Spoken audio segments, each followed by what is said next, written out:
Welcome to Speak Up, the television arm of Freemasonry throughout New Zealand. I am Barry Rushton, your host, and we have a great show for you this evening. Our special guest this evening is Donald Trott. Donald is here this evening to tell us about his wonderful career in opera in New Zealand. Our second guest this evening will be Brian Crone. He will talk to us about Blends New Zealand and the Freemasons Park. And following that, to end the show, will be our regular contributor, Graeme Houston. Donald, I am so pleased that you accepted the invitation to be here this evening. You are a very famous man. I know you won't admit to that. I certainly will not. But in the opera world in New Zealand, you are so well known.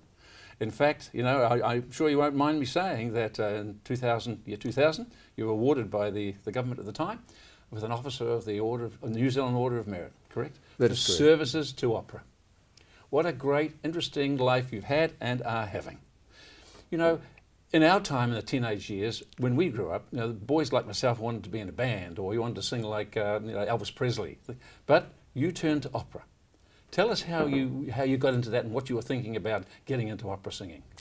Well, it's simply the fact, Barry, that I've always wanted to be a singer from a very early age. And the opportunities were, particularly from my prep school choir, which I really enjoyed tremendously, St George's Preparatory School in Whanganui, and it was wonderful being in that choir, and we learned so much from our very fine tutors in that time. Then I started taking singing lessons when I was at Whanganui Collegiate, and that was very good too. And I had a number of tutors throughout the country, actually, even as far as Christchurch, that taught me. I always wanted to sing opera. But there wasn't the opportunity. There was very little going on in the world of opera in New Zealand at that time. There were various people singing opera, of course, but there was the New Zealand Opera Company, which was started by Donald Munro way back in 1954, and sadly that came to an end in 1981. And it was then in 1981 that Paul Person and Cyril Kellaway got together and formed Purcell Opera. And then from there, I came to work in Auckland at the invitation of the then general manager of the Northern Building Society, and he said, "If you come and work for me in Auckland, you'll be able to sing opera." Well, that clinched it for me. So I came here from Whanganui to Auckland, and he was as good as his word, and getting off for touring and so on was never a problem. It was absolutely wonderful being involved with that company over that period. You see, because that's generally what happens, isn't it? I mean, because there's a lack of opportunity a lot of times, even in bands and stuff in the early days that we were in, I won't say you were forced to do another job, but generally you do a career or you take a job. And I know you had a lot of time in business financing and things like that. And so obviously to come to Auckland in that time must have been from Whanganui to Auckland, you must have loved it. Oh, I did. It was wonderful. Yes, I did some work also with the Auckland Operatic Society in the days when His Majesty's Theatre was still there, and that was quite wonderful too, working with them. But my main interest, of course, was opera, and to be auditioned and given a role, or given roles in Purcell Opera, was wonderful. We always had to audition for each opera that came along. We did 3 or 4 a year. And as a bass baritone, there were some great opera roles that I was able to do, and I really loved it. Now, you'll know this far better than I do in my research, but there was a number of combinations of organisations, opera organisations, to finally produce the New Zealand Opera Company, was it? Or yes, well, what really happened there, Barry, was the fact that Purcell Opera realised that to continue the way they were continuing probably wasn't a goer. And the Aotea Centre was coming on stream. In 1985, they were building the Aotea Centre. And at one of the annual general meetings of the Purcell Opera, I said, I believe that what we need to do is to start a new trust to facilitate opera in the Aotea Centre. So away we went, and we managed to get the name. Well, we started off Auckland Metropolitan Opera because I wasn't allowed to use the name Auckland Opera. A trust that existed wouldn't allow the use of the name. They said that professional opera has been tried so often in Auckland and failed, and you will too. So anyway, but when they saw we were so successful with the first opera, De Fledermaus, and we actually made a very good profit on that, they released the name. Now, which was very fortuitous for you, I'm sure, right? Because it gave you time then to start thinking, or more seriously, about the operatic school down in Whanganui. I'd always had a desire to get something going for our aspiring young opera singers that gave them rather than them having to raise money individually and singularly to go overseas without much knowledge about where they might be going or the background that they needed. The idea was, instead of sending them off individually, we'd bring the great singers perhaps from the past, but with a great record of teaching, to New Zealand to do the tutorials. And that seemed to me to be a much better way. So in 1993, was it? Yep. yes, I went to Whanganui. And I knew that it would be a perfect place for it. It's a perfect city for that sort of thing, with its beautiful 1899 opera house. Perfect for the young singers to develop their talent in. The Whanganui Collegiate School, use of the entire campus for us, just live into the school, live, eat and drink opera development down there. And then, of course, the support of the local community. And I needed some money, and I went along to see the manager of the ANZ Bank and managed to get an interview with him.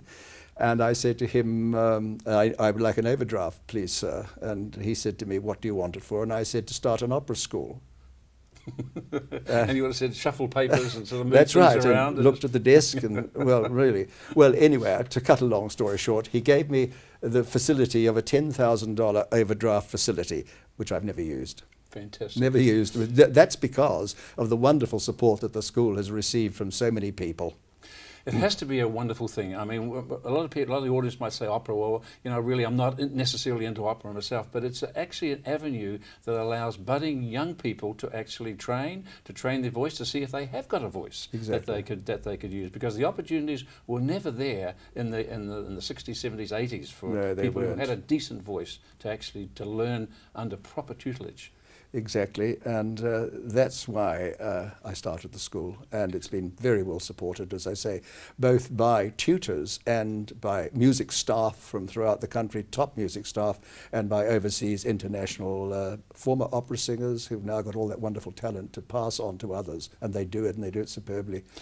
A couple of years ago, of course, you had Dame Kiritakana with, right? She came yes, down we did. And from what I've read, she loved the school, she loved what you're doing. She gave she was teaching the students, I believe. Yes, she took a master class. Which is just superb. Yes. Well, she was there for 4 days observing and talking to the students and inspiring them, of course. And I mean, the mere fact of her being there was an inspiration for them. So yes, it was great. Of course, at that stage, the Kiritakana Foundation were financial supporters of the school. But like everything, these things change. And when the Kiritakana Foundation stepped aside of the sponsorship, then the Freemasons Foundation took it up. Fantastic. I believe the Solomeo boys, right? The two brothers and their cousin, they've been through your school. They have and indeed, they are doing so successfully well. Well, you know, one evening I put on a concert after the Opera House concert. It was just sort of Sunday, and I said to all the staff and the students, look, if you come onto the stage, do anything you like and see what you think. You know, we'll just do a concert for the local people and invite them to come along. And they did, and they filled the Prince Edward Auditorium, and the boys came on and they did this gig that became Solomeo, which was wonderful. It went down with the audience extremely well. Yeah, it was great. One little thing from your past, which I can't help but bring up because it does fascinate me. I do have a pilot's license, but haven't flown for a long time. But in your early years, when you were flying around the country doing things, I believe you had a mishap in an airplane, right? You crashed and walked away unscathed, luckily. Right? Yes, I'd love to hear this story. Well, that was an amazing situation. Of course, you'll remember in the days of National Airways that we were in Hamilton with the former building society that I was working with. And we had a big meeting on the Friday, and on the Saturday morning we were to fly back to Whanganui in the days when the Fokker Friendships would come from Auckland and land in Hamilton, then Whanganui, and then go on to Wellington. We don't have anything like that now, but of course Air Chathams have stepped up wonderfully for us. But on this particular occasion, the Hamilton airport, we were out there at 8 o'clock, was absolutely shrouded in fog. You could hardly see across the side of the other side of the airfield. And anyway, all the flights were cancelled, and our options were to go back to Auckland and then catch a plane to Wellington and motor home. And the director, one of the directors that was with me, said, I'm not going to spend my time sitting around here or travelling around the country. I want to go home, hire a plane. So I duly did that, and the Commodore of the Aero Club sent across this beautiful, practically brand new Cessna aircraft, and we climbed on board. There were 3 of us and the pilot, of course. And we got to about 6,000 feet, and suddenly there was a shot of oil that came up across the windscreen, like you pressed your windscreen washer. And all this oil was spewing up through the cowling in the front of the plane. And I tapped the pilot on the shoulder and I said, "Is everything all right?" And he said, picked up the microphone and he was saying, "Mayday, mayday, mayday." Well, of course, I mean, we were above the fog. There was no fog. The fog had gone from the airport when we took off. But we were above the fog and you could see Mount Ruapehu and Mount Egmont protruding up. It was a beautiful day up there. Then we went down into the fog. Going down, and all I was watching was the altimeter as we went down. And I had hoped that we might have been able to get back to the airport. We were far too far away from that. And finally, we came out of the fog for a very short distance. The fog lifted slightly, and the plane headed for the top of a hill. It hit the top of the hill, and everything was ripped off, as you can imagine, propeller and everything else that was underneath. And then it started to turn over, but there was a sawn-off pine tree on the other side, and the starboard wing caught it and straightened the plane up, and it dived into the field and skidded along the grass into a barberry hedge just off the main trunk railway line. The port wing was on fire at that stage. And we, of course, scrambled out. I was looking around for my briefcase. The pilot said to me, "You get out of here, it's going to blow up," and which it duly did. Unbelievable. We were very, very, very lucky. It's amazing. Extremely so. Well, it's a story that I really wanted to hear the details on. Well, that was it. Now, you've recently been in Freemasonry, I think only about 14 years, joined in about 2004, if I'm correct. That's right, and yes. you were Master of the Lodge of the Liberal Arts in 2010, yes, yes. which is fantastic, and that's where I met you then. You bring people along to the refectory afterwards and have these great, the National Youth Orchestra playing, or members from it. Yes, yes. So when you were thinking about Freemasonry, why did you join, and what was the great reason that you chose? Well, I'll tell you why I joined.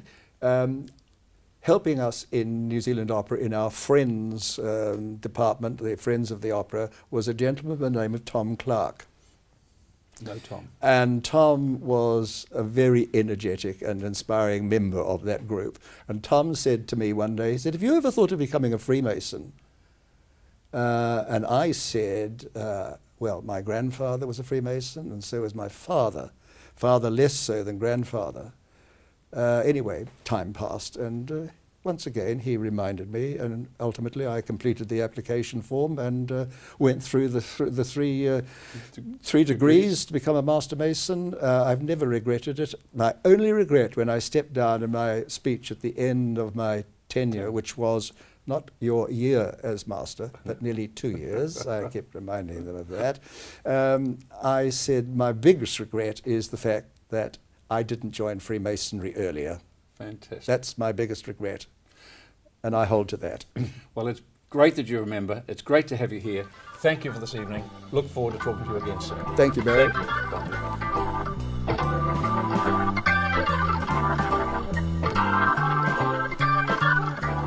My next guest is Brian Crone. Hello, Brian. Barry. Nice to see you, mate. Thank you for coming and taking the time out to be here this evening. It's my pleasure, Barry. Brian, there's I know that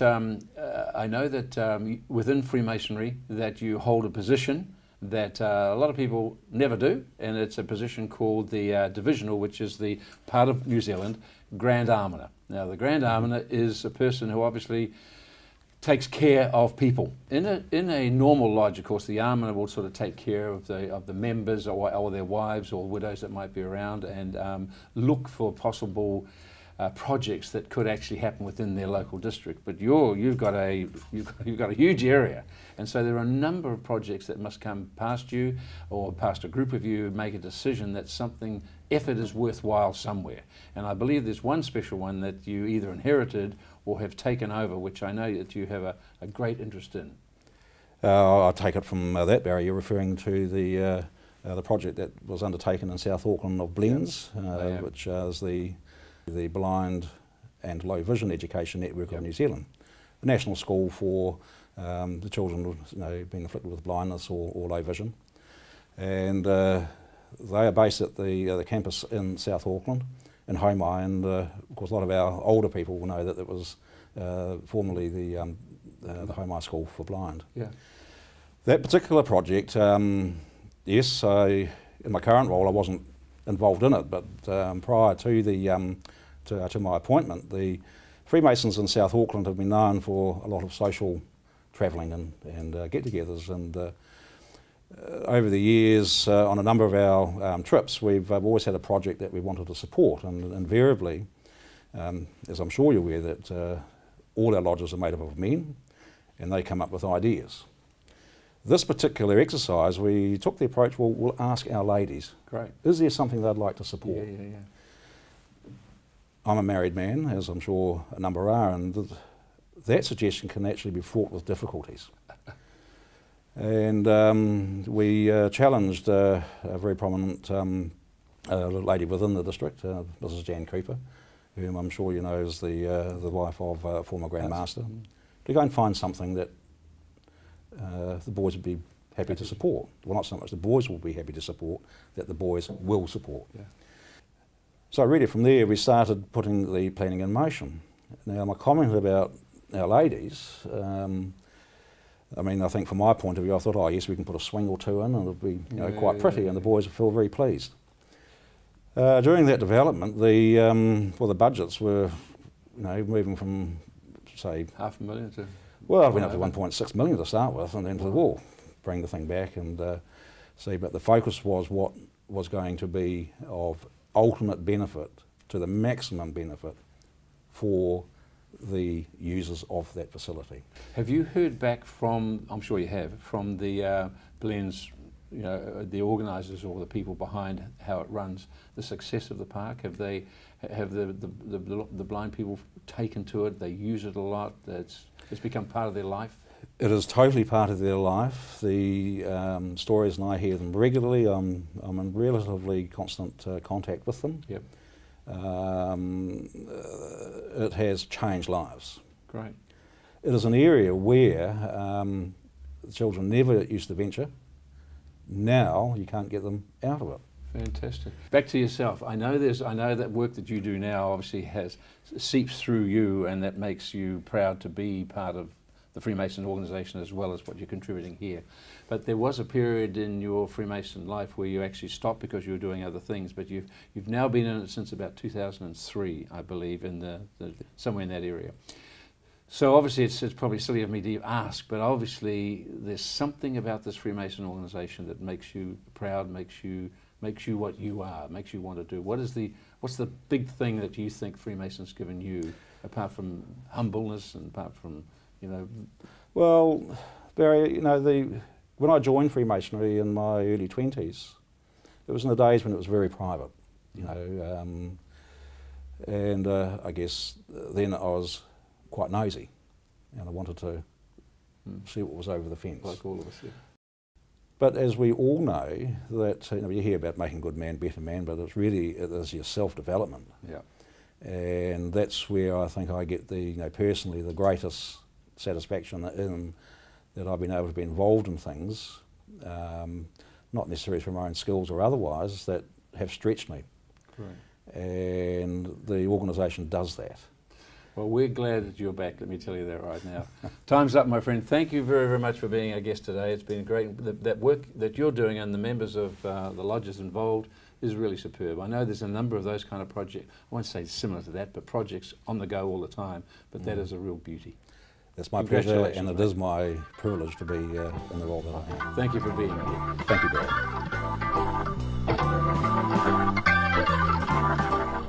Finishing off the show this evening is our regular contributor, Graeme Houston. Graeme, it is always good to see you. Thanks, Barry. Now, I know that we've had 5 of these shows have gone now, and you've spoken about some famous Freemasons. They have, however, all been dead. Correct. Now, there are so many well-known Freemasons who are alive, and I believe you've got a guy today which you want to talk about. This one is very much alive. He's a very big name, particularly in the United States of America. And he's a young guy, comparatively young for Freemasons. 48-year-old Brad Paisley. Very, very big name in the United States and parts of Europe and Scandinavia. He's a country singer, correct? A country singer and a country songwriter as well. And a very active Freemason. A very active Freemason. He started his singing when he was about 8 years old. He made his first recording when he was 13. He wrote his first song when he was 13. And incidentally, that is part of the Christmas compilation album that he put together, and went on to sell in excess of 12 million albums. I think it's important, Graeme, that we tell our viewers that how famous this guy is. He's had 32 top 10 singles, 19 of them reached #1. That's correct. Incredible. And that's #1 on the United States Billboard Country Airplay. That's right. And all of those have been certified gold, disc Incredible. or higher. He, in 2009, created a record by having the most consecutive #1 hits on that USA Billboard charts. He's well he known. had 10. So he's very big. In fact, he's just completed a tour of the United States, sellout. He's just come back earlier this year of Scandinavia and Sweden, sellout tours. Incredible. So he has a very good sense of humour, which has seen him host TV comedy shows and be part of other people's comedy shows as well. He's a big machine, isn't he? I mean, he's got clothing, he's got brand pieces. Glad you mentioned that. Right here, I have my favourite piece of apparel. These are Brad Paisley branded cowboy boots. Wow. So he's even got endorsements that big. So he is in a big way. So with 12 million albums sold and growing, plus three Grammy Awards, and plus 14 through the Country Awards, and he's still accumulating them. But there's a couple of interesting stories. I want to tell you one of them. He met his current wife, Kimberly, when he went to see a movie in which she starred called The Seven Brides. And he, as the story goes, and it's always as stories go, thought, that's the girl I'll marry. And he went back and saw that several times. Well, he wrote a song and put together a music video with it, and he invited her to be part of that music video. The song is called... Spun the web. Did he spin the web? He spun the web. The song is called I'm Gonna Miss Her. I'm gonna miss her. And you need to have a sense of humour, a slightly quirky sense of humour, to really appreciate the song. Great. And I'll listen to it. You listen to it, I will. and I'd like you to listen to it. And if you've got that sense of humour, a little bit of a quirky sense of humour, listen to it, and then tell me if you think the same as I do. It's a funny song, and it really is. Which lodge did he join, or as a member of? He's a member of the Hiram Lodge in Tennessee. Hiram Lodge #7 was one of the 9 lodges in the North Carolina, Tennessee area back in about 1796 that were formed. It has a very interesting history. It's a 3-story building. It is now a National Heritage building in the United States. It's seen civil wars. In fact, during the Civil War, many of the records from the Hiram #7 Lodge were lost. Okay. It was subjected to Union cannon fire, musket fire, so it was damaged and had to be restored. It's a building that's been used by every organisation in the town of Frankton. It was used by every church until they built their own church buildings. It's been used as a courthouse. It's always been used as a lodge. And in fact, if my information's correct, that building is the longest in-use lodge building anywhere in the United States. Wow. Continuous use in the United States. Brad, with his father, Brad is a 32 degree Freemason, his father 33. They're very active in the Shriners, and they're very active right throughout the Scottish Rite. 2 of his band members are also Masons. Another band member completed his 32 degree with Brad Paisley at the same time. The lodges over there, particularly the jurisdiction of Tennessee, tend to use Brad Paisley to promote the organisation. And if you go onto the YouTube and have a look under Brad Paisley, you will find some promotional videos that they actually do use for so he speaks out, doesn't he? He speaks out for Freemasonry, which is the very thing that we're doing here in New Zealand as well. And you know how famous he is when he can attract people like Mick Jagger and John Fogerty to be a guest people on his last album, which I think is called Love and War, I think is his final one. Or War and Love, I think it's called.